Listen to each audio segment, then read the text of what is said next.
अस्सलाम वालेकुम। मैं राना नवीद हूँ और आप हमारा यूट्यूब चैनल देख रहे हैं। आज आपके साथ तज्जिया या तबसरा नहीं करना, अमेरिका और ईरान पर बात हरगिज़ नहीं करनी।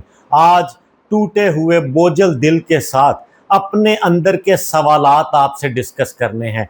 आज माफ़ी मांगनी है, आज कसूर जानना है कि हमारा कसूर क्या है, आखिर हमसे कुछ लोग चाहते क्या हैं। आज ये मसला जो पूरी कौम को दरपेश है, पोलराइजेशन का मसला, नफ़रत के फ़रोग का मसला, आज उस पर बात करनी है। आप थोड़ा वक्त निकालिए और मेरी गुजारिश सुनिए।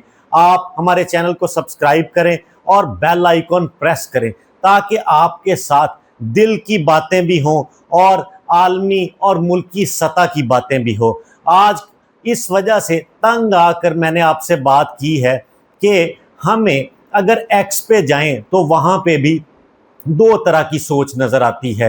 एक तरफ खड़े हुए लोग जो इमरान खान साहब की पार्टी के होते हुए दूसरे को बर्दाश्त करने से कासिर हैं, और एक दूसरी पूरी सफ बंदी जो इमरान खान के बुग़्ज़ में एक दूसरे को तानों की जद में ला रहे हैं, बम्बार्डमेंट कर रहे हैं, गुस्सा निकाल रहे हैं, ऐसे ख्यालात वॉमिट आउट कर रहे हैं जो ना सिर्फ बाइसे शर्मिंदगी है बल्कि वक्त का ज़िया भी है। मेरी मुराद कुछ दिन से जारी ऐसी लड़ाइयाँ हैं जो आपका और हमारा पूरी कौम का वक्त बर्बाद कर रही हैं। क्या अवाम राज पार्टी के सरबराह की तरजीहात अब किसी एक यूट्यूबर या प्रो पीटीआई यूट्यूबर्स के ख़िलाफ़ महाजराई ही रह गई है? क्या हम उनकी ये वाली बात सुने? ऐसे एजेंडास हैं उनके। क्या उनकी तरजीहात इकरारुल हसन साहब के बारे में मैं ये बात कर रहा हूँ। इकरारुल हसन साहब जो यूथ की नुमाइंदगी करने के लिए आए हैं, क्या वो इस यूथ को यही सबक पढ़ा रहे हैं? क्या वो ये कहते कहते थकते नहीं कि इमरान खान ने कौम की अखलाकियात तबाह की थी, लेकिन वो अपने अदम बर्दाश्त के ऊपर सवाल क्यों नहीं उठाते? वो क्यों ये स्टैब्लिश नहीं करते कि उनके अंदर भी सरेआम का स्टिंग ऑपरेशन करने वाला सहाफ़ी कभी ख़त्म नहीं हो रहा? और उन्होंने अवाम को एक नई सिमत में ले जाने की कोशिश की है, वो सिमत जो खुद आगे जाके किसी को डायरेक्शन लेस कर सकती है। ये मैं उनको टारगेट करने के लिए बिल्कुल बात नहीं कर रहा, लेकिन मैं इस पे आपका तवज्जो दिलाओ नोटिस उनको भेजना चाहता हूँ कि क्या उनकी सिमत पाकिस्तान की तरक्की की सिमत है? ये सवाल हम उनसे पूछते हैं। इसी तरह से हमारी किस्मत में जो दूसरे साहब लिख दिए गए हैं कि जवाद अहमद साहब से मेरी मुराद है, और वो आम आदमी पार्टी के नाम पे हमारे लिए तैयार हुए हैं कि वो भी हमारे नुमाइंदे बनेंगे, हम भी हमसे वो वोट चाहते हैं। आम आदमी की नुमाइंदगी, मज़दूर की नुमाइंदगी का दावा, उनको भी एक ही मरकज़ के इर्द गिर्द जो है वो घूमते दिखाया जा रहा है या वो नज़र आते हैं। तो सिर्फ ये दो नहीं, ये दो पोल्स की मैं बात कर रहा हूँ। पहले ज़रा तसल्ली के साथ इन दो साहिबान जनाब इकरारुल हसन साहब और उसके अलावा जवाद अहमद साहब की बात करनी इसलिए ज़रूरी है कि ये तो उस तब्दीली के नाक़िद थे। ये तो क्रिटिसाइज़ करते थे कि यूथ को डी ट्रैक किया जा रहा है, या यूथ या जेन जी डी ट्रैक हो चुकी है, और ये हमें राह रास्त पर लाएंगे, हमारे पॉलिटिकल शऊर और अवेयरनेस में इजाफा करने के दावेदार। तो हो क्या रहा है, ये खबर तो अब आपने देखी है, काफ़ी दिन पहले की है, कि किस तरह से इकरारुल हसन साहब ने गेम डाली FIA एहलकार के साथ लाहौर के इल्लामा इकबाल इंटरनेशनल एयरपोर्ट पे, और वहाँ पे जो भी हुआ उसकी वीडियो भी आपकी नज़र से गुज़र चुकी होगी। अब उसके बाद जो लोग उनसे सवाल कर रहे थे या उनके ऊपर इल्ज़ामात लगा रहे थे, तो वो उनके पास इतना टाइम है इकरारुल हसन साहब के पास कि वो उन इल्ज़ामात के एक एक जुमले के ऊपर, एक्स के ऊपर, उस दिन से अपना और कौम का वक्त बर्बाद कर रहे हैं। और इस हवाले से दूसरी जानिब पे खड़े सैयद ज़ीशान साहब हैं, उन्होंने भी हद की हुई है। वो हमारे दोस्त हैं, लेकिन उन्होंने इस तरह से बहुत सारी बातें की कि इकरार साहब जो है उन्होंने कहा कि ये ही is adding fuel to fire, और मेरी निजी ज़िंदगी और पर्सनल लाइफ पे उनके वालिद साहब के हवाले से उन्होंने बात की, जिसका फिर उन्होंने जवाब दिया। तो जब आप एक्स पे जाते हैं तो अगर आप इंटरनेशनल अखबारात या शुमारों को फॉलो कम कर रहे हैं और ज़्यादा आपको दिलचस्पी थी, होप थी कि वो आप मुल्की अवामी नुमाइंदों को फॉलो करेंगे, तो वहाँ पे तो ये मंजन फरोशी हो रही है। अब उन्होंने 4 दिन से एक ही रट लगाई हुई है कि नहीं आए मेरे साथ बैठे, उन्होंने मेरे बाप के बारे में ये कहा, वो आगे से दोबारा कह देते हैं ज़ीशान साहब। तो ये इनकी आपसी लड़ाइयाँ देखने के लिए हम रह गए। क्या इनके एजेंडाज ये हैं, इनकी सियासी जमातों के मंशूर ये हैं? किस बेसिस पे हम ये समझें कि ये हमारी आवाज़ बनेंगे? इस बेसिस पे कि इनके अंदर ज़ीरो टॉलरेंस है, इनके अंदर पेशेंस नाम की कोई चीज़ नहीं है इकरारुल हसन के अंदर। और जवाद साहब का अभी हाल ही में, ये तो एक रिकैप मैंने दिया है 2-3-4 रोज़ के अंदर अंदर क्या हुआ, उससे पहले भी तो अभी इकरार साहब ने लास्ट ये कहा कि जी मेरे वालिद साहब के ऊपर जो है वो इन्होंने झूठे इल्ज़ामात लगाए हैं, ये मेरे वालिद साहब हैं, ये उनके आईडी कार्ड हैं और मुझे बड़ा फ़ख्र है। तो ये शुफ पीर ने जो है वो पहले मैंने उसे एक्सपोज किया था अपने प्रोग्राम में, तो उनकी टीम ने मुझे जो है झूठे इल्ज़ामात या ब्लास्फेमी के हवाले से इल्ज़ामात या कादियानियत की सपोर्ट के इल्ज़ामात एलिगेशंस लगाए। तो ये वही है जो अब पीटीआई के लोग मेरे साथ कर रहे हैं। तो भाईजान बात ये है कि बिल्कुल ऐसा कर रहे हैं, नहीं करना चाहिए। आप आगे बढ़िए, आप वक्त ज़ाया ना कीजिए। आप अगर हमें बचाना चाहते हैं तो हमें बचा लीजिए, इनसे बचाना चाहते हैं या अपने सरेआम वाले एटीट्यूड से बचाना चाहते हैं तो बचाइए, लेकिन आप हर रोज़ इसके ऊपर बिल्कुल हमारा वक्त बर्बाद ना कीजिए जो आप कर रहे हैं। और मिसाल बनिए कि आप हमारी इखलाकियात को ठीक करने आए थे, हमारी एग्रेसिव सोचों को और लफ्ज़ों को ठीक करने आए हैं, हमारी सिमत को डायरेक्शनलेस जो हम थे उसको एक ट्रैक पे लाने आए हैं। तो आप प्लीज़ वक्त ज़ाया किए बगैर इसके ऊपर बात करें।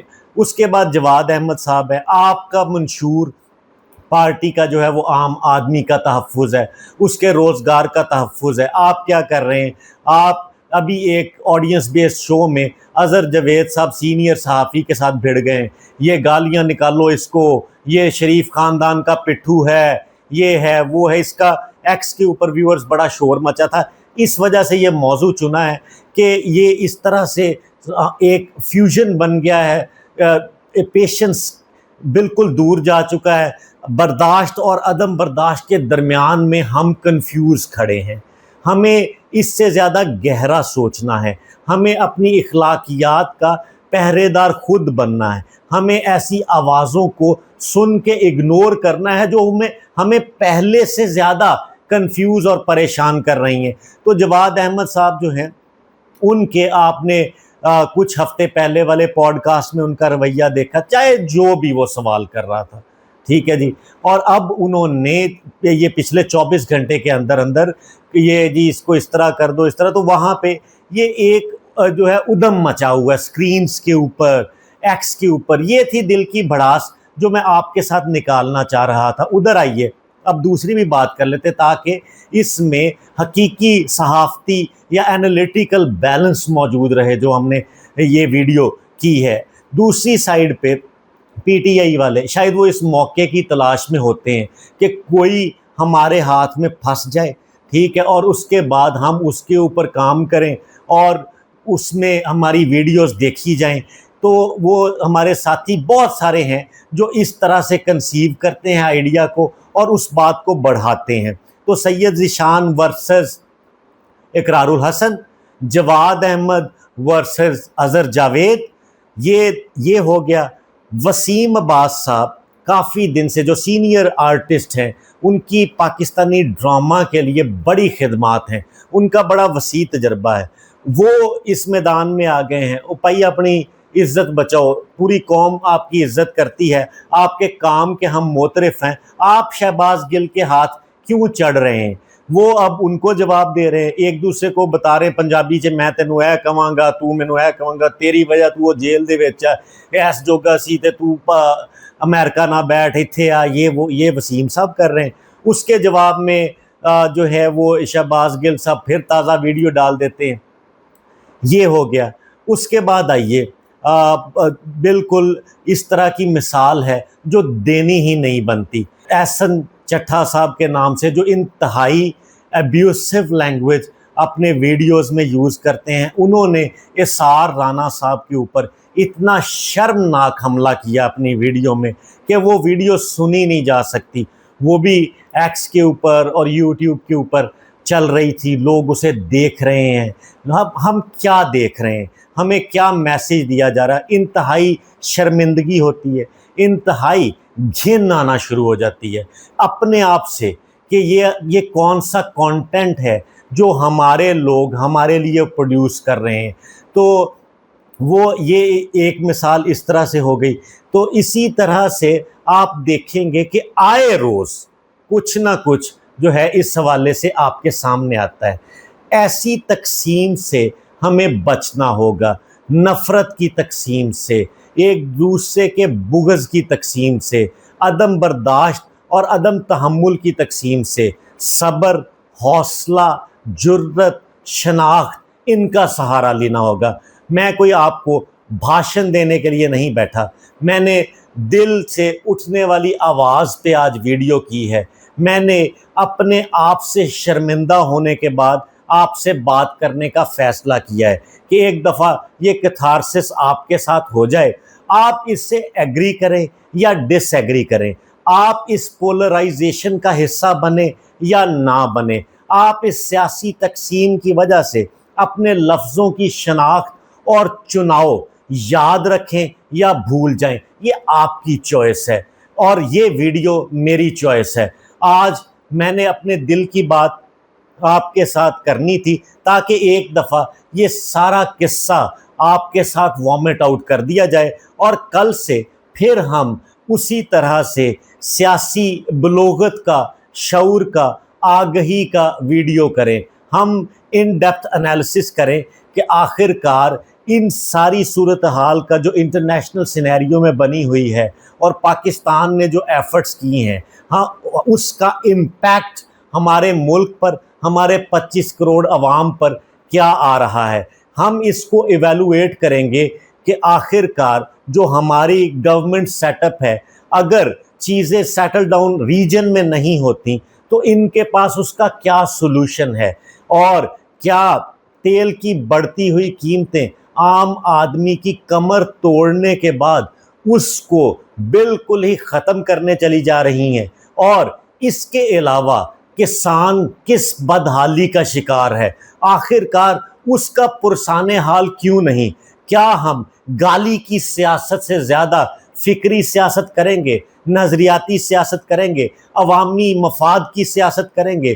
کیا ہمیں کوئی فکر ہے کہ ہمارا کسان کس طرح رل رہا ہے اور اس کی فصلیں کس طرح سے کوڑیوں کے بھاؤ بک رہی ہیں اور اس کا خرچہ پورا نہیں ہو رہا؟ گندم کے کٹائی کے سیزن میں ہماری حکومتیں کہاں پہ سٹک ہیں اور کہاں سے آگے نہیں بڑھ پا رہی؟ یہ سارے موضوعات ہمارے موضوعات ہیں۔ ہمارا موضوع یہ نہیں ہے کہ پی ٹی آئی اور اس کے کاؤنٹر میں بنائی جانے والی ایسی سیاسی جماعتیں جو صرف اور صرف سوشل میڈیا کے اوپر ایک دوسرے کے اوپر کیچڑ اچھالنے کے لیے سامنے آ رہی ہیں، وہ ہماری ترجیحات نہیں ہو سکتی۔ ہمیں اپنے آپ کو ایشو بیسڈ بات کی طرف لانا پڑے گا اور ایشوز کو ڈسکس کرنا پڑے گا، انفارمیشن ایک دوسرے سے شیئر کرنی پڑے گی اور ایک دوسرے کو ایجوکیٹ کرنے کے لیے ہاتھ ملانا پڑے گا۔ آپ کا بہت شکریہ، ہمارا چینل دیکھتے رہیے گا، ہم دل جمی کے ساتھ آپ کے لیے کام کریں گے اور خصوصی ویڈیوز آپ کے لیے لے کے آئیں گے۔ آپ کا بہت شکریہ۔